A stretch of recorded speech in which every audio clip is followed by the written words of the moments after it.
coming in, we felt like we were prepared, but obviously we could have done a lot better job. And it's my responsibility as a quarterback to get that done, and we didn't do it. So I think that'll be a big focus in the future, is just preparing harder for a game.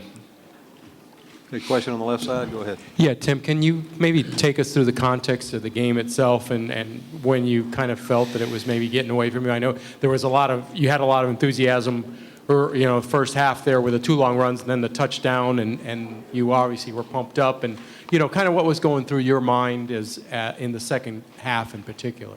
Well, when we had the 2 long runs, it was, I think we were pretty, we weren't, it's like not like we weren't amped up, but I just was trying to get everybody going, get the fans into it, just all the sideline into it. That's why I kind of tried to do that. And then really when we felt it slipping away was when they scored their 3rd touchdown and took up a lot of time. And you knew it was in the 4th quarter, but, no one panicked. No one did anything like that. We regrouped, drove the ball down the field, and threw an interception in the red zone. So, could we have come back? I don't know. But, we're trying. No one gave up. No one, batted an eye or started arguing. It was a team effort, and a team effort that we lost in. But, still everybody stuck together the whole game. Question on the right side. Go ahead. Coach, over here. If your defense misses a lot of tackles, they attribute it to a lack of focus.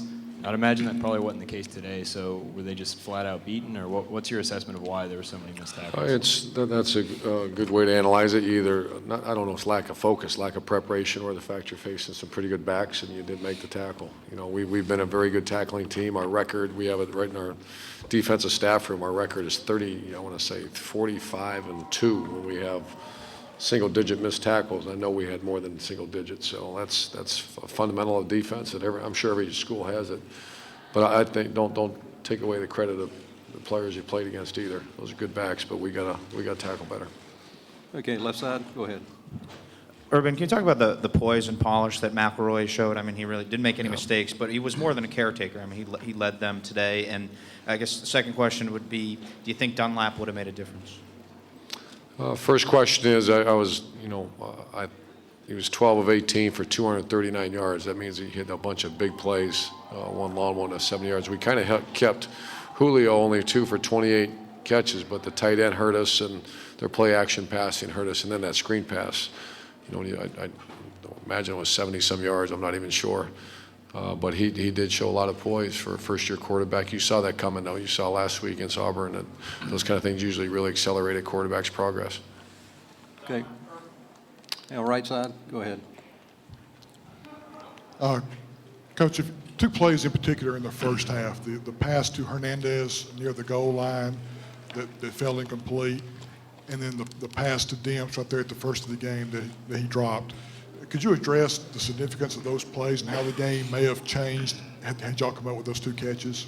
Yeah, very similar. Tim scrambled and made a great throw, and then Aaron usually makes that catch. And just go back to the national championship game against Oklahoma. Murphy did, and he scores, and the momentum's on your side. And then I thought that big one early in the game was just, and Dempsey usually catches it, but that keeps our offense on the field and one more set of plays and keeps our defense on. Gave us even better field position. So those are 2 critical plays in the first half. So, did you have a follow-up, Pete? I just wanted to address Dunlap, Urban, and would he have made a difference, please? I think any time you have an excellent player that's not in your lineup, it would have made a difference. How much, I don't, that's all speculative. Okay, go ahead. Yeah, Left. Urban, how much of it did you think Alabama was just more physical on both sides of the ball? More physical, I don't know, but tonight they were very physical, and it was noticeable. Obviously, our rushing, we didn't get the backs. Tim ran the ball for some yards, but we didn't get our backs going. But it seemed like we were behind, and we were trying to play catch up the entire night, and we didn't do that. So I felt like their offense line was very physical. How physical? I don't know. I haven't watched the tape. I saw what you saw, though, and I'd like to watch the tape before I make any more comments about that. Did you have a question down front? Tim, you mentioned the red zone interception. Can you talk about that play, what you saw? I think that was to Hernandez. Did you see the DB there? Well, they did a good job. We were running a play. They were going to bring a no-deep look, and so I audibled in to bring someone in, and then they checked out of it. and I just thought I could fit it in there, and I should have threw it over, tried to get it over his head, but he did a good job playing up and then bailing, and it was a good play by him, and it was a bad decision by me. Okay, in the back. Tim, among others, you have Taylor Haugen's bracelet on. Is it times like these when those relationships and those messages really, affect you a lot? Absolutely. It puts things into perspective. Obviously I'm emotional, as all y'all can see after games, and it means a lot to me, but at the end of the day, it's not really what matters. Stories like that and people like that, that's what matters, and that's why, you can walk away holding your head high because of things like that. And we're playing a game, although it is extremely important and it's fun, and we put, hours and days and weeks into it, it's still just a game. And that's why, it's not life or death, and it's not, the biggest thing in the world. Although we do care about it a lot, there are a lot of things that are more important. Got time for 2 more questions. We'll take the one in the back and then down on the front on the aisle right here. This is for Coach. Coach, what did you tell him at halftime? What did you think you needed to do to get this thing going in the second half? Well, I'm checking here because I do remember we hit the field goal at the end to make it 19-13. And we actually had a little bit of confidence going into that locker room because we thought our defense would play, tackle a little better in that second half. And then we had some confidence because we did move the ball against a good defensive football team. So we were actually, there was some energy, some juice, some confidence in that locker room. It wasn't like, because we did have a good second quarter. First quarter was not very good, but the second quarter, the momentum kind of bounced back in our lap other than a screen pass. So we kind of expected, and I kind of expected us to come out and play very well in the third quarter, and we didn't do that. Last question on the aisle right here.